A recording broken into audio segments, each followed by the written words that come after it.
ఒక్కసారి కొమ్మూరి గోల్డ్ కి కాల్ చేయండి. తాకట్లో ఉన్న మీ బంగారాన్ని విడిపించి మార్కెట్ ప్రైస్ కి వాళ్ళు కొనుక్కుని మిగతా డబ్బులు మీకు ఇచ్చేస్తారు. హాయ్, వెల్కమ్ టు మనం టీవీ. మనం టీవీ ఉన్నది మన కోసం. నేను మీ జర్నలిస్ట్ మనోజ్. సో మా వీకెండ్ అని జగన్ ఒక కొత్త నామకరణం చేశారు రాజధానికి. సో ఇలాంటి నేపథ్యంలో సోషల్ మీడియాలో తెగ వైరల్ అవుతున్నాయి.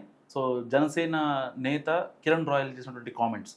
సో పులివెందుల్లో పు, కడపలో కా తీసుకొని పు ప్లస్ కా అని కలిపి ఒక రాజధాని చేయాలంటూ ఆయన మాట్లాడిన మాటలు ఇప్పుడు తెగ వైరల్ అవుతున్నాయి తెలుగు రాష్ట్రాల్లో. సో ఇదే అంశంపై మాట్లాడడానికి మనతో పాటు ప్రముఖ political analyst and senior journalist Katta Karthik గారు ఉన్నారు. మాట్లాడదాం. నమస్కారం. నమస్కారం.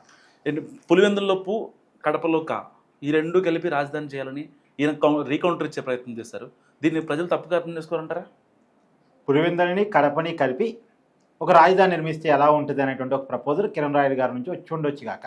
నేనేమంటానంటే జగన్మోహన్ రెడ్డి గారు నిన్న పెట్టిన ప్రపోజల్ వల్ల రకరకాల ప్రపోజల్స్. ఇప్పుడు ఆయన ఏమన్నాడు, మచిలీపట్నాన్ని విజయవాడని గుంటూరుని కలుపుతూ మచిలీపట్నంలో మాని, విజయవాడలో వీని, గుంటూరులో గన్నుని తీసుకొని మా విగన్ అంటూ ఒక రాజధాని తయారు చేయొచ్చు కదా, 110 కిలోమీటర్ల పరిధి ఉంటుందని చెప్పారు. ఎప్పుడైతే జగన్మోహన్ రెడ్డి గారు ఈ మాట చెప్పారో వెంటనే ట్రోల్స్ గురయ్యారు. కానీ ఒక విషయం ఇక్కడ గమనించాలి, ఒక్క ప్రెస్ మీట్తో జగన్మోహన్ రెడ్డి నవ్వులు పాలయ్యాడు. ఒక్క ప్రెస్ మీట్తో జగన్మోహన్ రెడ్డి ట్రోల్స్ గురయ్యాడు.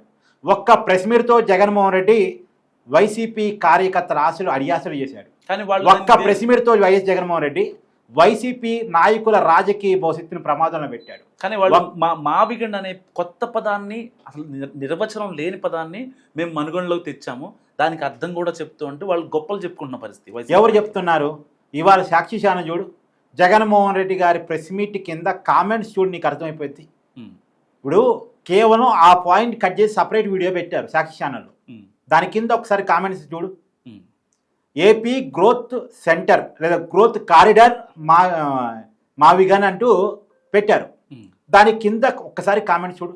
సాక్షి చూసేది ఎవరు? సహజంగా సాక్షి పేపర్ చదివేదైనా ఛానల్ చూసేదైనా వైసీపీ అభిమానులే కదా. వాళ్ళే కామెంట్ పెట్టారు. ఎర కడుపు రగిలిపోతుంది వైసీపీ కార్యకర్తలకు. ఎందుకంటే జగన్మోహన్ రెడ్డి స్టాండర్డ్స్ లేని విస్తారీతన మాట్లాడే ప్రయత్నం, ప్రజల భావోద్వేగాలతో ఆడుకునే ప్రయత్నం. ఆల్రెడీ ఆంధ్రప్రదేశ్ రాజధాని డిసైడ్ చేయబడింది. ఆ దాంట్లో డిసైడ్ చేసిన దాంట్లో జగన్మోహన్ రెడ్డి కూడా ఉన్నాడు. అసెంబ్లీలోనే జరిగింది. అసెంబ్లీలో ఆ రోజు ప్రతిపక్ష నాయకుడిగా 2014లో నాకు అమరావతి ఓకే అని జగన్మోహన్ రెడ్డి చెప్పాడు. 2019 ఎన్నికల ముందు జగన్మోహన్ రెడ్డి అమరావతికి జైకొట్టాడు. పర్మనెంట్ ఇల్లు కట్టుకున్నానని చెప్పాడు. అధికారంలోకి వచ్చిన తర్వాత 3 ముక్కలు ఆట ఆడాడు. అధికారంలోకి వచ్చాక 3 ముక్కలు మాట మాట్లాడాడు. సరే, ఆ 3 ముక్కల్లో కూడా ఒక ముక్కకు ప్రయారిటీ అన్నాడు, పరిపాలనా రాజధాని వైజాగ్ అన్నాడు. ఇప్పుడు నేనేం చెప్పాలి? జగన్మోహన్ రెడ్డి నేను వైజాగ్ పెడదాం అనుకున్నాను, వైజాగ్ పెడితే బాగుంటుంది కదా అని చెప్తే ఓ పాత స్టాండ్కి కట్టుబడి ఉన్నాడు అనుకోవచ్చు. పాత స్టాండు కాదు, అంతకు ముందు స్టాండు కాదు, కొత్త స్టాండ్ తీసుకొని మావిగన్ అంటూ కొత్త పేరు క్రియేట్ చేసే ప్రయత్నం చేశాడు. అంటే నీ పేరుతో రాజధాని ఉండాలా?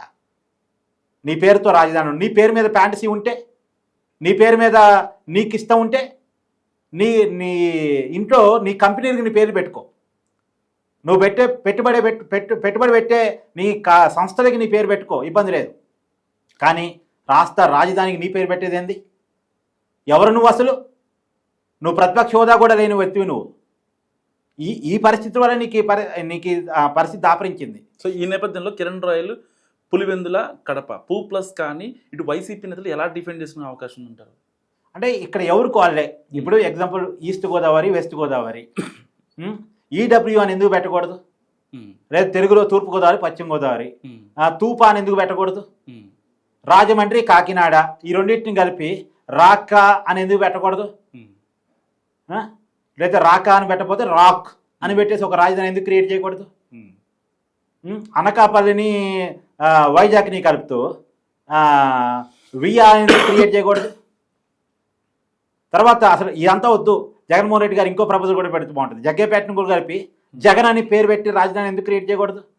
ఎవరికి వాళ్ళు అంటారు కదా, మాకెందుకు రాజధాని కాకూడదు అనే ప్రపోజల్ వస్తుంది కదా. ఒక ప్రాంతాన్ని రాజధానిగా ఎంపిక చేసుకొని ఆ రాజధానికి ప్రజల భూములు ఇచ్చిన తర్వాత, ఈ దేశంలో ఏ రాజధాని ఉందా ప్రజల భూముల్లో కట్టేది? రూపాయి ఖర్చు లేకుండా రైతులు ప్రభుత్వానికి భూమి ఇచ్చారు. రూపాయి ప్రభుత్వం ఇంతవరకు రైతులకు చెల్లించలే. రైతులు భూములు ఇచ్చారు. ఎందుకు? డెవలప్ అయితే ఆ ల్యాండ్లో ఎంతో కొంత పర్సెంటేజ్ మళ్ళీ డెవలప్ చేసిన ల్యాండ్ ఇస్తారు అనేటువంటి ఒకే ఒక్క ఒప్పందం మేరకు ఆ డెవలప్మెంట్ మీద నమ్మకంతో, ప్రభుత్వం మీద నమ్మకంతో భూములు ఇచ్చారు. ఆ నమ్మకాన్ని పోగొట్టేలా, ప్రజల్ని భయభ్రాంతులకు గురి చేశారా, ప్రజల మధ్య విభజన రాజకీయాలు పెట్టేలా ఏంది మాట్లాడటం? నువ్వు నాయకుడివా? కనీసం నేను డైరెక్ట్గా అడుగుతున్నా మనోజు, పార్లమెంట్లో చేసిన చట్ట సవరణని అసెంబ్లీలో మార్చొచ్చా చెప్పు? మార్చొచ్చా? పార్లమెంట్ చట్ట సవరణ అసెంబ్లీలో మారుస్తారా? అలా ఎలా మారుస్తారు? పార్లమెంట్ ఫైనలా, అసెంబ్లీ ఫైనలా? Parliament final. పార్లమెంటు చట్ట సవరణని అసెంబ్లీలో మారుస్తానని జగన్మోహన్ రెడ్డి గారు చెప్పడం అంటే ఒక మాజీ ముఖ్యమంత్రి చెప్పొచ్చు ఆ మాట? ఒక మాజీ ముఖ్యమంత్రి చెప్పే మాట అది? నవ్వుల పాలు కావటం కాదు అది. తర్వాత ఏమంటాడు? తీర్మానం మీరు చేశారు, మేము కూడా ఇంకో తీర్మానం చేస్తామంటారు. తీర్మానాలతో చట్టాలు అవుతాయా? మన ఏంది తీర్మానం ఏంది? రాష్ట్ర పరిధిలో అంశం కాబట్టి మేము రాజధాని డిసైడ్ చేసుకుని దాన్ని చట్టబద్ధత కల్పించానని ఒక రిక్వెస్ట్ని పార్లమెంట్కి పంపించారు. అది తీర్మానం. ఇవాళ రేపొద్దున ఈ తీర్మానానికి వ్యతిరేకంగా జగన్మోహన్ రెడ్డి గారు మరో తీర్మానం చేస్తే మరొక చట్టం అయిపోయిద్దా? ఏమండి, జగన్మోహన్ రెడ్డికి మినిమం అవగాహన లేకుండా ఇలా దీని ఫలితంగానే ఇప్పుడు నువ్వు అన్నట్టు జనసేన అతను కిరణ్ రాయలు ఒక ప్రపోజ్ తీసుకురావచ్చు. రేపు నువ్వు మీ ఏరియా ఏంటి? మా ఏరియా నూజివీడు, తిరువూరు, విజయవాడ. నూతి అని చెప్పేసి రాజధాని తయారు చేయొచ్చుగా.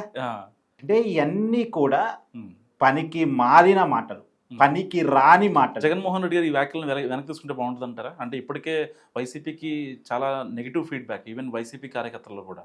సో ఇటు న్యూట్రల్ పీపుల్ కూడా అమరావతి ఎంతో చరిత్ర ఉన్న అలాంటి రాజధాని, ఆ ప్రాంతాన్ని సో ఇంతకుముందేమో దెయ్యాల రాజధాని అన్నారు, వీళ్ళు దైవం ఉందని అక్కడ అంటుంటే వీళ్ళు దెయ్యాలు ఉన్నాయని చెప్పారు. ఇప్పుడు దాన్నే ఒక అమరావతి చరిత్ర తెలిస్తే దేవతల రాజధాని, మన పురాణాల ప్రకారం అమరావతి అనేది దేవతల రాజధాని.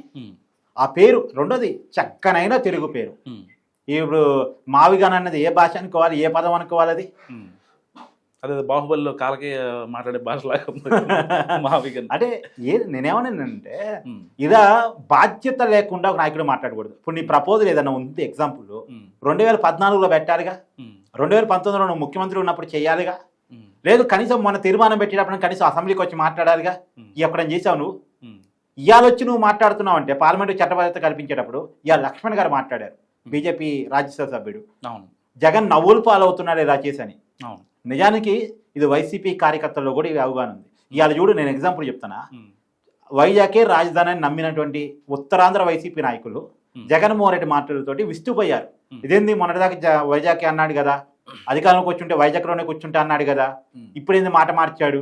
అసలు ఈ పార్టీలో ఉండొచ్చా ఉండకూడదా? కార్తీక్ గారు, మీరు చెప్పేదాని ప్రకారం అసెంబ్లీలో వాళ్ళు రాకుండా తప్పు చేశారు, పార్లమెంట్లో వాకౌట్ చేసి తప్పు చేశారు. నిజంగా అమరావతి విషయంలో వైసీపీ చేసింది చారిత్రక తప్పిదం అనుకోవచ్చా? ఒకటి, అసలు అమరావతి విషయంలో 3 రాజధానులు అంటాం ఫస్ట్ చారిత్రక తప్పిదం. అది వైసీపీని 151 నుంచి 11 తీసుకొచ్చి పడేసింది. తర్వాత మన ఆ రోజు ఇది అమరావతి చట్టబద్ధత కల్పిస్తూ అసెంబ్లీలో తీర్మానం చేసే రోజు లేకపోవడం ఇంకొక చారిత్రక తప్పిదం. అంటే ఒక తప్పిదాన్ని సరిదిద్దుకోలేక ఇంకొక తప్పిదం. తర్వాత మొన్న ప్రెస్ మీట్ పెట్టి లేటెస్ట్గా పార్లమెంట్లో చట్టబద్ధత కల్పిస్తున్న రోజు ప్రెస్ పెట్టి మా విఘన అంటాం అమరావతి అంటే వైసీపీని ఇక నామరూపాలు లేకుండా ఆంధ్రప్రదేశ్లో చేసుకోవటం. వైసీపీ అనేటువంటి ఒక రాజకీయ పార్టీ, చాలా మంది శ్రమతో కూడిన ఒక రాజకీయ పార్టీ. దాని వెనకాల విజయమ్మ శ్రమ ఉంది, దాని వెనకాల షర్మిలమ్మ పాదయాత్ర ఉంది, దాని వెనకాల అనేక మంది రాజశేఖర రెడ్డి అభిమానుల ఆశయాలు ఉన్నాయి, వాళ్ళ రాజకీయ భవిష్యత్తు ఉంది. వీళ్ళందరి రాజకీయ భవిష్యత్తుని ప్రమాదంలో నెట్టేసి రాజకీయ పార్టీని అధమ పాతాలను తొక్కేసి జగన్మోహన్ రెడ్డి వికట ఆసనంలో ఆ పార్టీ నవ్వుల పాలైన పరిస్థితి. ఇంకోటి నేనేమంటానంటే, ఒక నాయకుడు అనేవాడు రాగద్వేషాలకు అతీతంగా ఉండాలి. కోపం అతిగా ఉండొద్దు, సంతోషం అతిగా ఉండొద్దు, ఆక్రోషం అతిగా ఉండొద్దు, ఉక్రోషం అతిగా ఉండొద్దు. నీ కేవలం చంద్రబాబు నాయుడు గారు ఎంపిక చేశారనే ఒకే ఒక కారణం రీత్యా అమరావతి ప్రాంతం మీద నీకు కక్ష ఏంది, ఒక పార్టీ మీద నీకు కక్ష ఏంది, ఒక కులం మీద నీకు కక్ష ఏంది, ఒక వర్గం మీద కక్ష ఏంది? అసలు ఒక నాయకుడికి ఇవన్నీ ఉండొచ్చా? రాగద్వేషాలకు అతీతంగా ఉండాలి. కానీ అసలు నువ్వు ఓడిపోయినా నువ్వు అర్థం చేసుకోకపోతే ఎట్టా?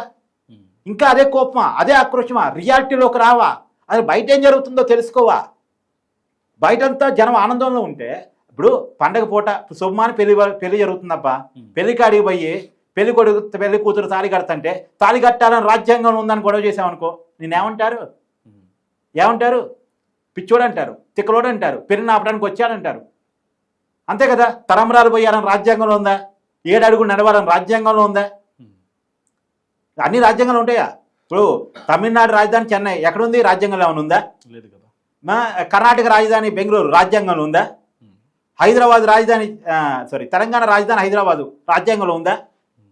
సో మైండ్లెస్ కామెంట్స్తో జగన్మోహన్ రెడ్డి మరొకసారి తన రాజకీయ భవిష్యత్తును ప్రశ్నార్థకం చేసుకున్నాడు. వైసీపీ రాజకీయ పార్టీ రాజకీయ భవిష్యత్తును ప్రశ్నార్థకం చేసుకున్నాడు.